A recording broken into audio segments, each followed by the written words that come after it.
গয়না পাচার part 2 part 1 না দেখলে তাড়াতাড়ি দেখে এসো। তোর শাশুড়ি কত ভালো রে দিদি। ও মা, একই কাণ্ড! ভর দুপুর বেলা তুমি এরকমভাবে গয়না পাচার করছো কেন? এমা, গয়না পাচার করবো কেন মা? আসলে আপনি একটু আগে বললেন না হালকা গয়না দিয়েছে বলে আমার বাবা আপনারা অপমানিত বোধ হচ্ছেন। আমি চাই না আমার শ্বশুরবাড়ির লোক কোনো কিছুতে অপমানিত বোধ করুক।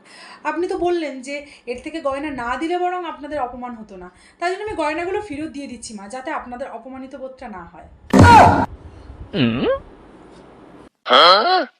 আমার বাবার যখন সামর্থ্য ছিলই না, তাহলে গয়না দেওয়ার কোনো দরকার ছিল না। ওরকম পাতলা ফিনফিনে গয়না দিয়ে আমাদের অপমান করার চেয়ে গয়না না দেওয়াই ভালো ছিল। 你别笑！哎呦我的妈！